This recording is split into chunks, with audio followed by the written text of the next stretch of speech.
A very good evening. This is the PNGTV Live News Bulletin at 7 o'clock. I'm Belinda Cora. Overlapping social, cultural, legal and economic factors contribute to pushing the vulnerable to society's fringes. IGAD hopes Mara Ella Ripe says being turned away from access to services like education has shown many of the victims fall out, and with less people being made aware of certain diseases, they are stigmatized and discriminated by the people around them. Florida Gulaseni reports. Raising concerns on behalf of the couple champions, Ella Ripe says transgender and queer people are most likely to drop out of school and have to move away from family and friends. They also face discrimination, limiting their educational and economic opportunities. She says transgender members encounter problems accessing basic goods and services and even public spaces. Most of them we have found out that they are lower literacy level and they haven't completed their schools, and some have never gone to school because of these issues. So it's very hard for us to put them back into schools and trying to lobby with organizations to get them on board for jobs or, this kind of things, because some can't read, some can't write, and it's challenging. She says in schools it is well known where they are faced with a lot of verbal abuse. TGs and transgenders and gay men have dropped out of school because of being bullied. Some have been sexually harassed, so a lot of people didn't complete their schools. And young girls as well, like if they don't have money and go to school, and some teachers tend to abuse them. Apart from education, Ella Ripe says access to health services is also an issue for many of the key populations. It's sometimes very challenging when you go in as a patient to access service, and when you are told that, certain things are not right, or your actions or your behavior just turns people away. So we have to be mindful that being a nurse is also like you're a public figure. You're out there seeing any Tom, Dick and Harry. So you need to treat people as they are, not because of their identity, or you need to treat people because they are sick. She thanked the National AIDS Council Secretariat for continuously supporting organizations that are working towards upholding the rights of the key populations, and IGAD Hope, Couple Champions and Friends Frangipani for their continuous efforts in raising concerns for these communities. Florida Gulaseni, PNGTV Live. The Kikori landowners and Beneria landowners in the Hela province can now benefit from revenues including royalties and equities from the PNG LNG project. This follows the signing of their long-awaited Ministerial Determination for the pipeline and brownfield areas. Quentin Anaime with this report. Petroleum Minister Dr. Fabian Pock confirmed during the signing the land vetting exercise has now been completed for these areas and the landowners have been identified. Minister Pock highlights that for the first time, the land vetting exercise was conducted by a committee consisting of officers from MRDC, the Department of Petroleum and Kumul Petroleum Holdings Limited. The government has allocated 3 million kina to complete the landowners' identification process. 1 million kina was given to ADR, or the team that is headed by Judge Kandakasi, to complete the Angora fields. We had 2 million, and we have now spent 1.2 million. Dr. Pock noted progress has been made so far and they will soon sign the Ministerial Determination for the brownfield areas of Kutubu, Gobe, Moran 5 and 6. The landowner identification exercise for the Juha project in the Hela and Western provinces will be carried out next week after a long delay.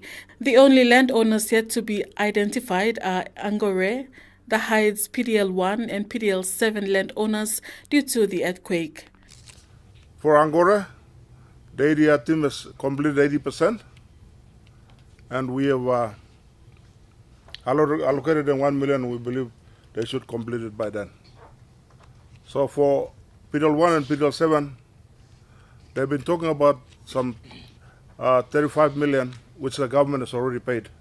Gulf Governor Chris Haiveta is pleased with the completion of the clan vetting exercise for the Kikori landowners and calls for benefits to be shared among the provincial governments as well.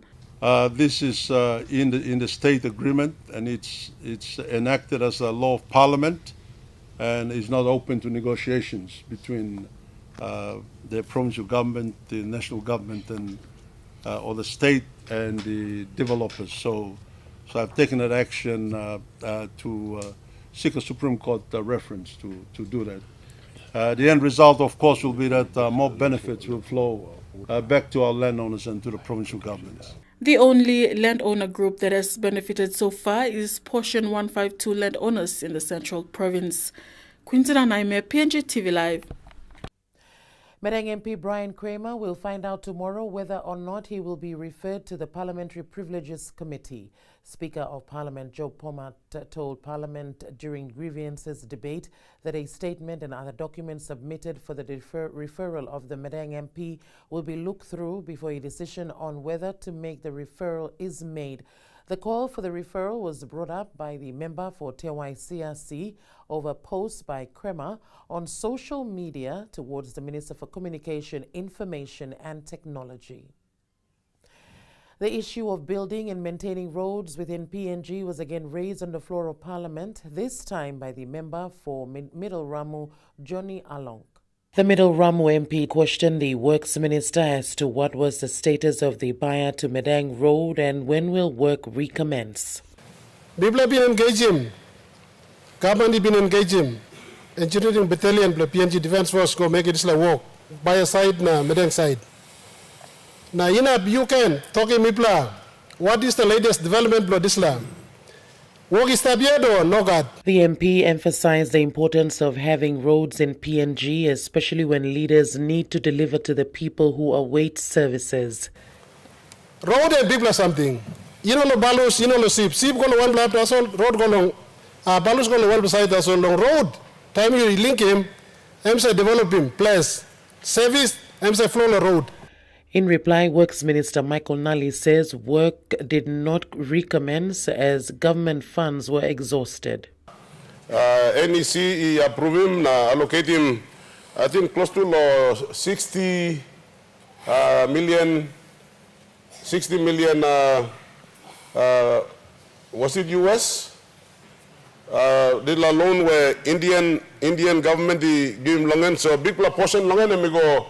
I go di la section below Madang Baiyer highway. So 18 refugees departed this week to resettle in the United States, which brings the total to 102 refugees so far being resettled in the U.S. This is the fourth batch of refugees who left PNG, following on from the first three batches of 84 refugees who have already resettled in the United States. Quintin and I met with this report. Immigration and Border Security Minister Petrus Thomas says Immigration and Citizenship Authority will continue to assist the U.S. government officials continue their process. They look forward to seeing more refugees find a durable settlement pathway. Minister Petrus reminds non-refugees found not to be owed protection to take the assistance package available and depart voluntarily to their own country of origin. He warns non-refugees have no right to remain in PNG, and if they continue to stay, they will be detained and removed. Meantime, the minister has instructed the chief migration officer to suspend all migration services provided by visa agent companies for an indefinite period. This follows police investigations into the allegations of visa fraud by a passport and visa service agent and a Chinese national who was recently charged for bribery. Minister Petrus says all clients will now have to lodge their applications directly with Immigration and Citizenship Authority. There will be no more new applications accepted by the 1st of June 2018 from visa agents. He adds appropriate action will be taken against any immigration or government officers found to be colluding with visa agents to facilitate fraudulent applications for visas. Quintina Naime, PNGTV Live. A school has been set up at the Dandan Care Center to cater for children displaced by the Kadavor Island volcanic eruption. The Wewak District Administrator tells PNGTV Live that apart from the school, an aid post has also been set up temporarily for the duration of the islanders' stay at the care center. Gregory Avera reports. Since March, the Wewak District Administration took over responsibility from the National Disaster Office and is currently working towards having the displaced islanders resettled. It currently has a budget of 1.5 million kina, which it is using to provide food and other necessities for the displaced islanders. Wewak District Administrator Martin Maingu tells PNGTV Live that while the administration is in the process of acquiring land for permanent resettlement, vital services such as education and health have been temporarily restored at the care center. At the care center, they have got an elementary school, a primary school with teachers, and we have a police unit down there to keep law and order, and a makeshift clinic with health staff based down there to look after them. Maingu adds the district administration has purchased a boat which is being used to transport supplies to the care center. The administrator says while support continues to come in from the government and private sector, permanent relocation is needed soon. Up to 39.9 hectares in the Turubu LLG near the care center has been identified for the relocation, but requires an assessment to be carried out to determine the land value before it can be purchased. They are still kept on the mainland because they won't go back to the island. The island is just no longer safe for them to go back. The volcano is still active on the island. All the green pastures and trees and everything have dried up. So really they can't go back.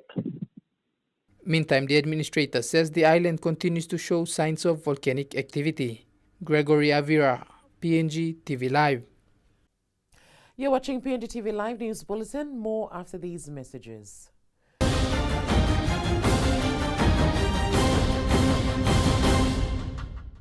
Welcome back. You're watching PNG TV Live News Bulletin. Images uploaded on Facebook recently by a UPNG student indicating that a rape case was happening outside the girls' dormitory was reported to the NCD police. The incident was deemed to be consensual intercourse and not rape. It's unfortunate it was reported as rape, but when during the investigation it was not rape. I think there'd be in the act in a public place. I think that was the thing, but it was never a rape. So that's why when we brought the suspect in, all these things, and they were released based on that one.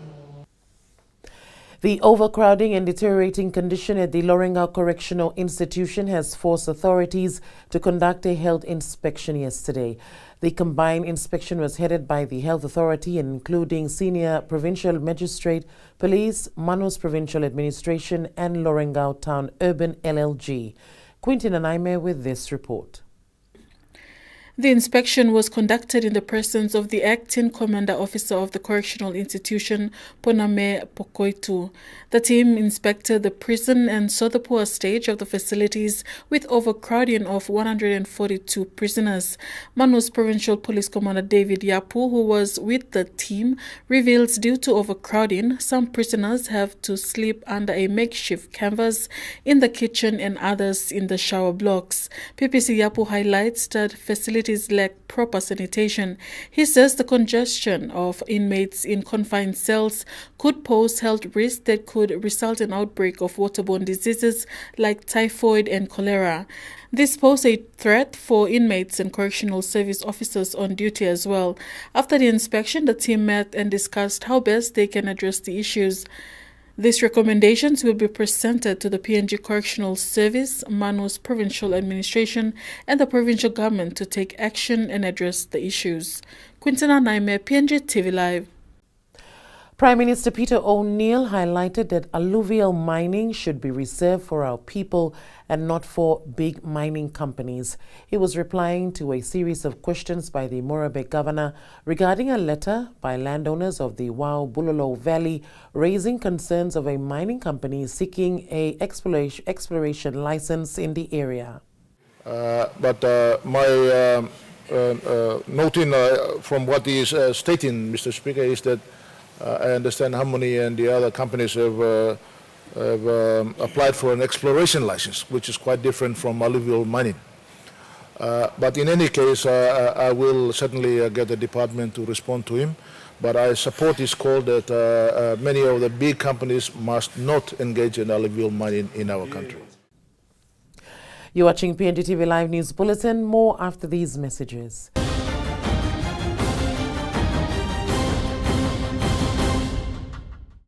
Welcome back. You're watching PNGTV Live News Bulletin.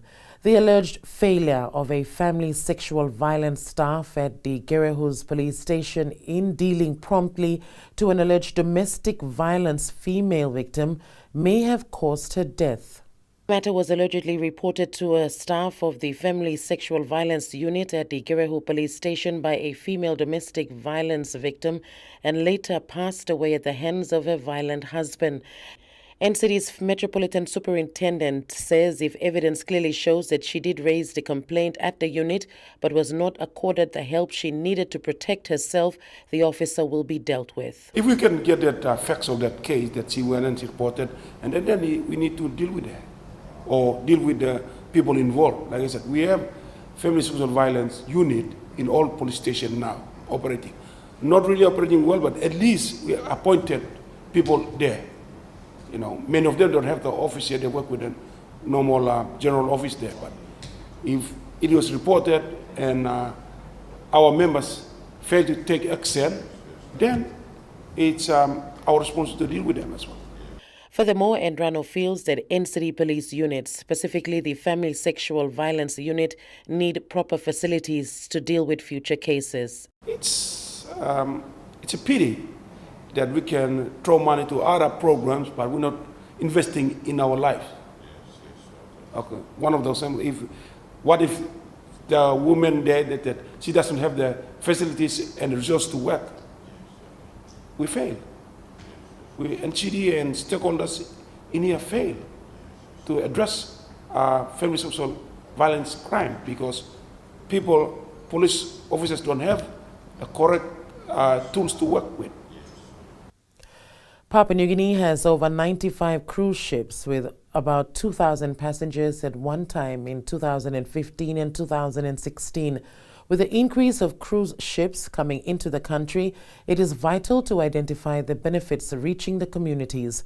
This was one of the main agendas highlighted at the two-day APEC Tourism Working Group, or TWG, meeting, which ended yesterday. Quentin and I met with this report. Tourism ministers will draw upon guidelines by the Tourism Working Group and the Women in Tourism Dialogue that took place this week, which now concludes with the 10th Tourism Ministers meeting on tomorrow, Friday the 1st of June. The 21 APEC economies involved in the Tourism Working Group have accepted Papua New Guinea's proposal on the study on the impact of cruise tourism. The study promotes fostering micro, small and medium enterprises, or MSMEs, growth and creating sustainable communities. PNG Tourism Promotion Authority Chief Executive Officer Jerry Agus explains this project will provide a study through baseline data on the cruising effect on MSMEs in local communities. It will identify how the income generated from the cruise sector leads to better standards of living for local people in the APEC economies. Once that project is completed, then a document will be produced clearly articulating and highlighting some of the benefits of tourism. Is it really impacting the lives of our rural people in the community? And that document will again be tabled at the next technical working group meeting, Once it's accepted and endorsed, then it will be circulated to all the 21 APEC economies. The Tourism Working Group meeting also discussed the volunteerism best practices, which promotes inclusive community-based sustainable tourism initiatives. PNG released a final report and guidebook on volunteerism best practices for APEC during the Tourism Working Group meeting. It was developed by Papua New Guinea, especially Papua New Guinea Tourism Promotion Authority. The technical working group endorsed it, and that is now accepted as one of the APEC documents that will be circulated to all the 21 economies for them to use. PNG proposed the APEC guidelines as part of work from Objective 11 in the APEC Tourism Working Group Strategic Plan 2015 and 2016. PNG also proposed a concept note on APEC study on the investment and economic opportunities of event sport tourism in the Asia-Pacific region. Quintina Naime, PNG TV Live. And to some sporting news, Credit Corporation this week announced a sponsorship of 25,000 kina to Sparrows Netball Club for the season. The presentation was done this week at the Rita Flynn Courts with General Manager Mr. Andy Roberts. Florida Gulaseni with this update. Sparrows Netball Club President Lawrence Lahari, upon receiving the check, thanked Credit Corporation's Mr. Peter Aitzi and Mr. Roberts for their continued investment in Sparrows Netball Club for the third year. He says with last year the club being the best performed club, having 7 of 9 teams in the grand final. Sparrows Netball Club will be fielding teams in all divisions starting from under-10s right through to the Premier Division, seeing over 100 Sparrows players registered under the Port Moresby Netball Association. Credit Corporation's General Manager Mr. Roberts was happy with Sparrows Netball Club's vision on junior development and was only too happy to extend the sponsorship for a further year. Lahari also congratulated the new Port Moresby Netball Association executives who were voted in last Saturday in the AGM. He congratulated Mrs. Linda Ligo as the President of Port Moresby Netball Association, Senior Vice President Mrs. Toka Au, and Mrs. Lua Rikis as Junior Vice President. Florida Gulaseni, PNG TV Live. And that's where we end the bulletin for this evening. From myself and the news team, it's good night.